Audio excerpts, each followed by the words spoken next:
Madame Meignet, vous avez la parole. Merci, Monsieur le Président. Nous avons déjà eu l'occasion, lors de la session précédente, de vous faire part de notre avis sur la gestion prétendument exemplaire de la région. Il n'a pas changé. Nous considérons toujours que votre approche dogmatique qui consiste à couper tous les budgets de fonctionnement est néfaste pour notre collectivité. Le Césaire tente de vous le rappeler, session après session, certaines dépenses de fonctionnement sont vertueuses car les dépenses de fonctionnement sont aussi ce qui permet à une région de bien fonctionner, comme leur nom l'indique assez explicitement. Et nulle contractualisation ne vous oblige à un tel zèle.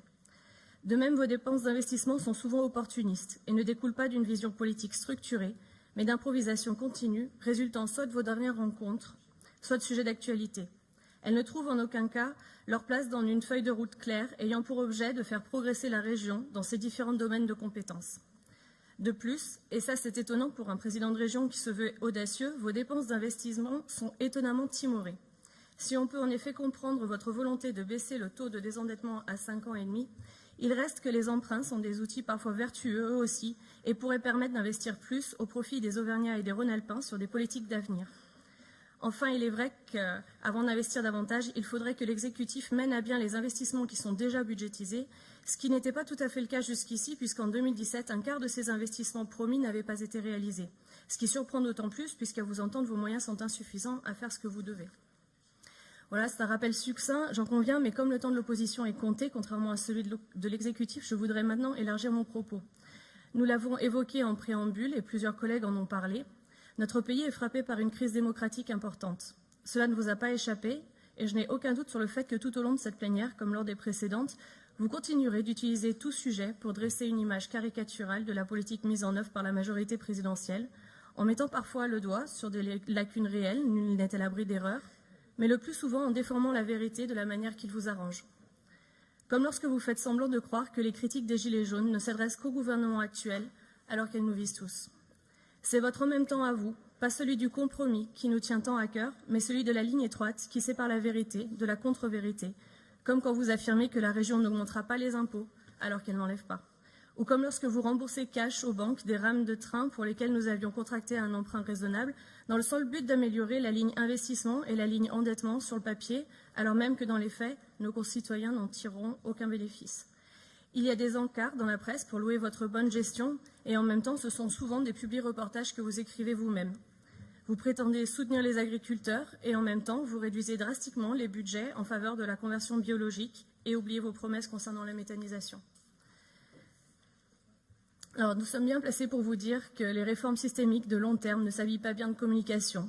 Il faut du temps en effet pour que les effets positifs se fassent sentir, alors que l'inquiétude de nos concitoyens, elle, s'exprime tout de suite et exige des résultats immédiats. Mais pleinement conscients de nos responsabilités, comme d'autres avant nous, nous soutenons des réformes, parfois impopulaires, parce que nous avons la conviction qu'elles seront à terme bénéfiques aux Français.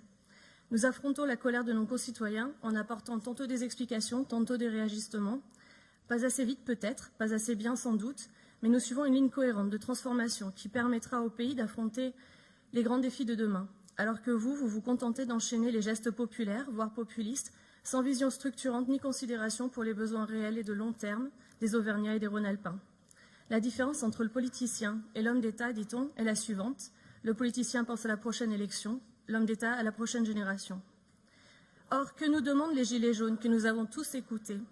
Des solutions concrètes et abordables pour leur déplacement quotidien, des solutions pour se chauffer moins cher, de pouvoir trouver un travail grâce à un tissu économique solide et dynamique, d'être équipés pour faire face à un monde qui change et s'accélère sans cesse grâce à des formations adaptées qui leur apportent les outils dont ils ont besoin, de pouvoir bénéficier de la mondialisation et que l'international soit une opportunité pour eux aussi et pas seulement une menace. Ils veulent bénéficier de services, y compris dans des zones peu denses. Ils veulent protéger leur région à laquelle ils sont attachés des changements climatiques parce qu'ils ont conscience que le bien-être de leurs enfants, demain, dépendra d'un développement économique et social durable mis en œuvre aujourd'hui.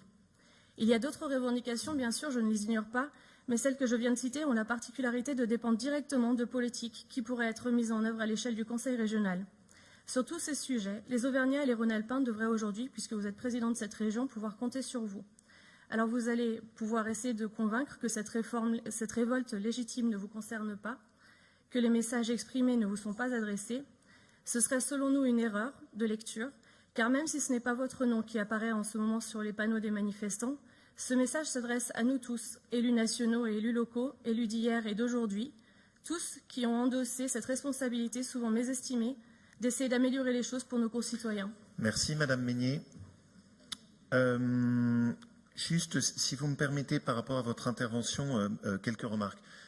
D'abord, la première, et je le comprends très bien parce qu'on prépare les interventions à l'avance et c'est parfaitement logique, mais ne me prêtez pas des choses que je n'ai jamais dites. On vient de dérouler une matinée complète. Vous n'avez pas entendu dans ma bouche la moindre attaque ni critique qui relèverait d'une politique nationale.